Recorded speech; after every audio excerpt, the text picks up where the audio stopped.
ឧទាហរណ៍ថាមានជនជាតិឡាវមួយក្រុមសង់ផ្ទះចូលដីខ្មែរយើងហើយចឹងយើងក៏នាំគ្នាបណ្ដេញពួកគាត់ចេញព័ត៌មាននេះប្រទេសទាំងពីរក៏បានចាក់ផ្សាយខាងខ្មែរថាយើងការពារបូរណភាពទឹកដីយើងហើយចំណែកខាងឡាវវិញគឺ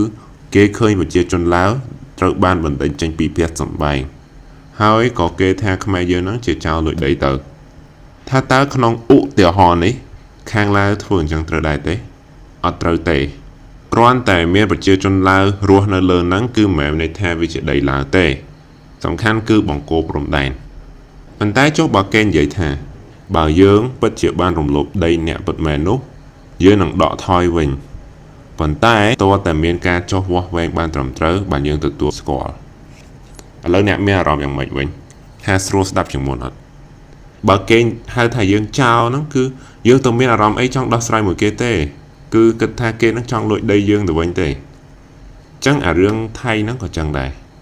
គេគិតថាយើងនឹងរស់លើដីគេតាំងពីការជួយជំរុំខ្មែរក្រហមហើយដេញឲ្យអត់ចេញទេហើយចៃដន្យអីប្រទេសយើងទាំងពីរគឺមិនទាន់សម្រេចទីតាំងបង្គោលព្រំដែននៅម្ដុំហ្នឹងទៀត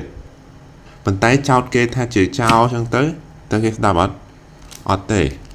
បើយើងពិតជារំលោភដីអ្នកពិតមែននោះគឺយើងនឹងដកថយវិញប៉ុន្តែតើតែមានការចុះមកវាស់វែងបានត្រឹមត្រូវបានយើងទទួលស្គាល់នេះគឺជាសម្ដីរបស់ប្រជាជាតិដែលរឹងមាំមានតែអ្នកចិត្តទន់ជ្រាយទេដែលប្រើការជេរប្រមាថជាដំណោះស្រាយការការពារទឹកដីគឺវាមិនខុសអីទេប៉ុន្តែនៅពេលយើងជ្រើសយកពាក្យសម្ដីខុសអាហ្នឹងគឺវាគ្មានបានប្រយោជន៍អីទេក្រៅពីធ្វើឲ្យគេស្អប់យើងបន្ថែមបើយើងពិតជាស្រឡាញ់ប្រទេសជាតិយើងពិតមែននោះគឺយើងត្រូវតែសម័យដូនតាយើងនៅឈើច្រើនណាស់តែគ្មានឈើមួយដើមណាដែលដូនតាយើងយកមកធ្វើប្រាសាទទេគឺយកថ្មដើម្បីបន្សល់ឲ្យយើងថាគំនិតនេះអស្ចារ្យបើយកឈើមកតាម20-30ឆ្នាំទៅបាត់